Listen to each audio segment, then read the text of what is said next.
Hello everyone, आप सभी को सुबह की राम राम जी, गुड मॉर्निंग, सुप्रभात। तो आज जो लंच रेसिपी मैं आपके साथ में शेयर करने वाली हूँ वो बहुत ही सिंपल है पर बहुत टेस्टी बनती है। और जब भी मैं इसे बनाती हूँ ना तो मिनटों में चट हो जाती है, इतनी टेस्टी लगती है। तो यहाँ पर इसे बनाने के लिए सबसे पहले मैंने एक कढ़ाई चढ़ा दी है। इसके लिए एक स्पेशल मसाला बनाने वाली हूँ। तो आज मैं मसाला बैगन की रेसिपी शेयर करने वाली हूँ जो थोड़ा सा डिफरेंट तरीके से मैं बना रही हूँ। इसमें मैंने डाला है 1 टेबल स्पून मूंगफली, कढ़ाई में गर्म होते साथ ही। और इसको बिल्कुल धीमी आंच पे हम रोस्ट कर लेंगे जिससे कि ना अच्छे से अंदर तक ये पक सके। तो जब तक मूंगफली रोस्ट हो रही है तब तक मैंने यहाँ पर बैगन 2 से 3 बार पानी से धो लिए थे और पानी में ही डले हुए हैं अभी। और ये छोटे साइज के बैगन हैं और इनको ना हम अच्छे से पोंछ लेंगे। अगर आपके पास में टाइम है तो इनको यूं ही धो के निकाल लीजिए छलनी में और सूखने दीजिए। अदरवाइज इस तरीके से पोंछ के निकाल लीजिए, क्योंकि जब इनको हम फ्राई करेंगे ना तो एकदम से चटचटाते हैं, तो इसमें पानी की मात्रा बिल्कुल भी नहीं होना चाहिए। और बैगनों को ना हमेशा बहुत अच्छे से क्लीन करना चाहिए। तो इस तरीके से जो डंठल वाला पोर्शन है ना, इनके जो पेटल्स हैं इसको इस तरीके से हटा लेंगे, क्योंकि कई बार उसमें भी कीड़े रहते हैं। और डंठल को भी थोड़ा सा हम काट लेंगे। तो डंठल में लगे रहने दे रही हूँ, इससे भी बहुत अच्छा स्वाद आता है बैगन में। और तब तक यहाँ पर देखिए ये मूंगफली बढ़िया तरीके से रोस्ट हो चुकी है। अब इसमें मैं डालने वाली हूँ ये सूखा नारियल। तो ये भी लगभग 1 टेबल स्पून मैंने सूखा नारियल कट कर लिया है और इसको भी डाल दिया है। तो ये मसाले में हम डालेंगे ना, इसका बहुत ज्यादा अच्छा टेस्ट आता है। तो इसको पहले मैं ठंडा कर लूंगी और ठंडा करके इसको हम पीस लेंगे। तो इसको एक साइड में मैं ठंडा होने के लिए रखती हूँ। तब तक इसी कढ़ाई में हम बाकी सब्जी की तैयारी करते हैं। तो कढ़ाई मैंने वही ले ली है और इसमें डालने वाली हूँ मस्टर्ड ऑयल। तो ये सब्जी ना मस्टर्ड ऑयल में बहुत अच्छी बनती है। वैसे तो फिर आप जो भी तेल चाहते हैं या खाना खाते हैं उस तेल में बना सकते हैं। तो यहाँ पर लगभग 4 से 5 टेबल स्पून मैंने मस्टर्ड ऑयल डाला है। तो मैं यहाँ पर ना बैगन को डीप फ्राई नहीं कर रही हूँ। वैसे तो ये बैगन हमेशा डीप फ्राई करके बनाए जाते हैं मसाला बैगन, पर मैंने यहाँ पे शैलो फ्राई कर रही हूँ। और इसमें ना क्रॉस का कट लगाएंगे इस तरीके से डंठल तक, जिससे कि हम चेक भी कर सकते हैं कि बैगन में कोई कीड़ा वगैरह तो नहीं है, और साथ में अंदर तक अच्छे से फ्राई भी हो जाएगा। तो इसी तरीके से कट लगाते जाएंगे और गर्म तेल में हम डालते चले जाएंगे। इसको पानी में ना डालिएगा, इमीडिएट कट लगा के तेल में डालिए, क्योंकि कट लगा के अगर छोड़ देंगे तो ये काला पड़ जाता है बैगन। तो बेटर यही है कि इसको डायरेक्ट कढ़ाई में डालते जाइए कट करके। और ये देखिए आखिरी के बैगन में छेद है, मतलब उसके अंदर कीड़ा है। तो बैगन को ना बहुत जरूरी होता है अच्छे तरीके से चेक करना। और यहाँ पर अब ये काफी चटचटाने लगेगा, तेल उछलने लगता है। तो मैंने इसको ढक दिया है और मध्यम आंच पे इसको ना फ्राई करते चले जाएंगे। तो देखिए इसको शैलो फ्राई करने से भी टेस्ट बिल्कुल वैसे ही आता है जैसा कि डीप फ्राई करने से आता है। तो डीप फ्राई करने की जरूरत नहीं है, इसी तरीके से इसको शैलो फ्राई करते चले जाएंगे। लगभग 80 to 90% तक इसको कुक कर लेंगे। मतलब 80 to 90% तक कैसे जज करेंगे, उसको हल्का सा सॉफ्ट हो जाए ना तब तक हम कुक करेंगे। और यहाँ पर ये देखिए मसाला ठंडा हो चुका था मूंगफली और नारियल वाला। इसको ग्राइंडिंग जार में डाल देंगे और इसको एक पाउडर बना लेंगे। तो ये मैंने पाउडर बना लिया है, इसको एक कटोरी में अलग से निकाल के रख लेंगे। सेम ग्राइंडिंग जार लेंगे और इसमें यहाँ पर 2 मीडियम साइज के टमाटर मैंने रफली चॉप करके रखे हैं, उसकी प्यूरी बना लेंगे।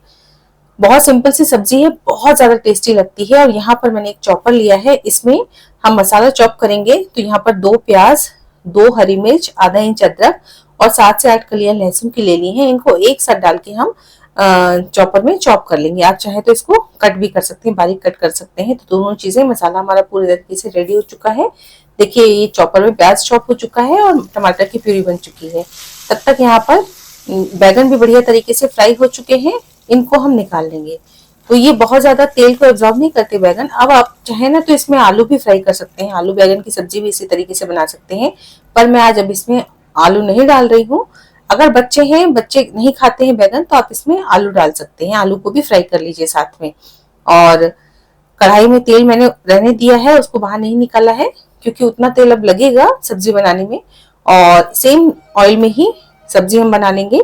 तो तेल तो गर्म है ही, उसमें सबसे पहले डालने वाली हूँ हाफ टी स्पून मेथी दाना। तो बैगन के साथ ना मेथी दाना जरूर डालिएगा। साथ में half tea spoon mustard seeds और हाफ टी स्पून जीरा डालेंगे। तो बैगन से ना बादी हो जाती है कई बार, तो इसलिए मेथी दाना जरूर डालना चाहिए, जो कि इसको डाइजेस्टिव बनाता है। और साथ में एक तेज पत्ता डाला है। बहुत ज्यादा खड़े मसाले और मसाले नहीं डालेंगे इसमें, मतलब मैं नहीं डालती हूँ, उसके बाद भी बहुत अच्छा टेस्ट आता है। आप डालना चाहे तो डाल सकते हैं। और ये जो मसाला प्याज का हमने चॉप करके रखा था उसे डाल देंगे।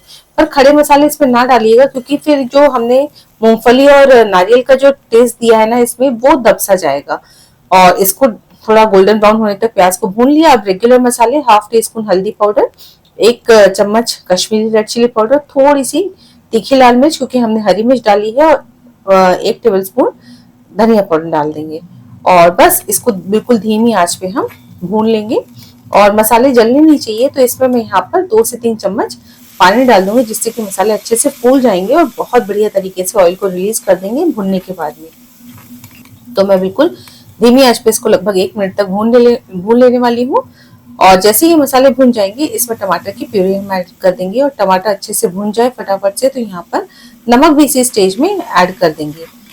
और बस अब इस मसाले को हमको बहुत बढ़िया तरीके से तेल को रिलीज करने तक भूनना है।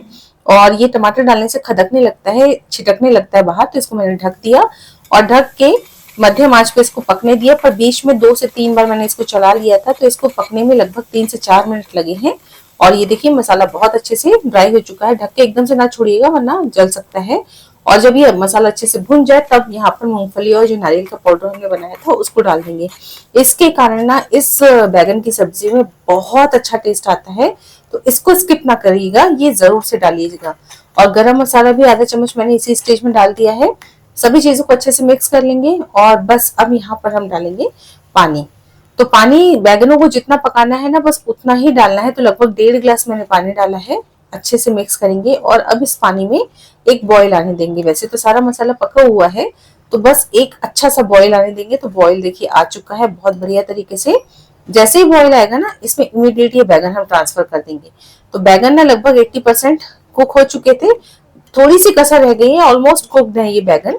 और अब इसमें अच्छे से मसाला अंदर तक भर जाए ना, तो इसको क्या करेंगे, ढकेंगे और लो टू मीडियम फ्लेम पर इसको हम 7 से 8 मिनट तक पकने देंगे। तो 7 से 8 मिनट मैंने पकने दिया है। कंसिस्टेंसी आप बैगन की सब्जी की या ग्रेवी की अपने हिसाब से मेंटेन कीजिएगा। मैंने इतनी कंसिस्टेंसी रखी है। कितने शानदार बैगन पक चुके हैं। और थोड़ा ठंडा होगा ना तो ग्रेवी और गाढ़ी हो जाएगी। और ग्रेवी भी मैं आपको दिखाने वाली हूँ कि देखिए ग्रेवी की कंसिस्टेंसी कितनी परफेक्ट है, बढ़िया दानेदार ग्रेवी बनकर तैयार हुई है। बहुत शानदार बैगन की सब्जी बनती है। आप इसके साथ चावल, रोटी, पराठा, जो भी चीज खाना चाहते हैं ना खा सकते हैं। बहुत ज्यादा टेस्टी लगती है। सभी चीजों के साथ इसका कॉम्बिनेशन बहुत ही परफेक्ट जाता है। तो यहाँ पर ये देखिए, सबसे पहले थाली में मैं बैगन सर्व करने वाली हूँ। बिल्कुल सिंपल सी लंच की थाली मैंने बनाई है, लेकिन उसके बावजूद भी फटाफट से चट हो गई। इतनी टेस्टी बनते हैं ये बैगन। और नॉर्मल सा दही मैंने सर्व किया है, उसमें 1 चम्मच चीनी डाली है, मीठा दही सर्व किया है, साथ में गर्मा गर्म रोटियां। तो ये है आज की मेरी सिंपल सी लंच की थाली, पर बहुत लाजवाब बनी थी। बचे ही नहीं एक भी बैगन, इतने टेस्टी बने थे। तो मैं तो टेस्ट करके बता रही हूँ कि बहुत अच्छे बने हैं। आप जरूर से बना के देखिएगा इस तरीके से। उम्मीद करती हूँ आपको भी बहुत पसंद आएंगे।